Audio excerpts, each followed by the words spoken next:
pas longtemps, il y avait un câble en cuivre qu'on a volé.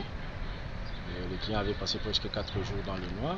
C'est le 23 que nous avons remis l'attention. Donc aujourd'hui nous sommes le 28, 5 jours après, on a encore volé. Et ce qu'on a volé aujourd'hui, c'était parce que quand nous avions remplacé, nous avons mis l'aluminium. Ils ont pris l'aluminium qu'on a placé et ils ont coupé d'autres morceaux de cuivre. Actuellement, il y a 13 cabines qui manquent d'électricité.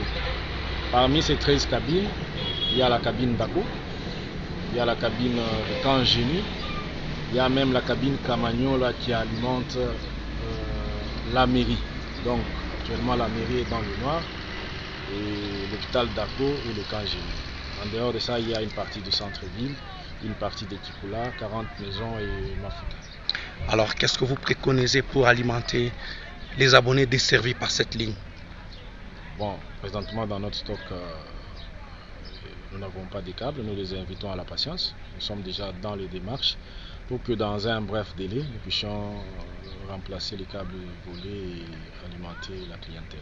En tout cas, nous sommes déjà dans les marches dans un bref délai.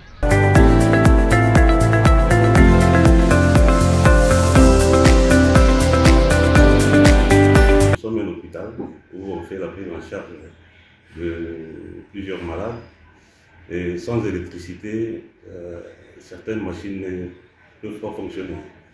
Nous avons le bloc opératoire par exemple, avec le problème de stérilisation, des matériels et tout ça pour nous permettre de prendre en charge les cas de chirurgie.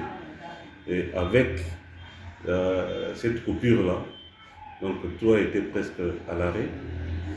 Non seulement ça, nous avons aussi le service de néonatologie, avec nos couveuses pour élever les prématurés.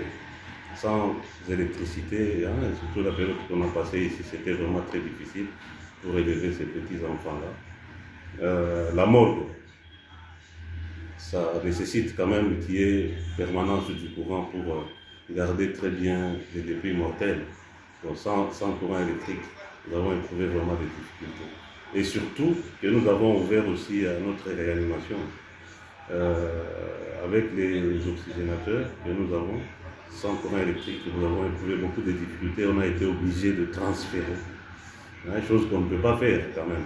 Transférer des malades par manque d'électricité. Donc ça constitue vraiment un lourd fardeau par rapport à la prise en charge de nos malades.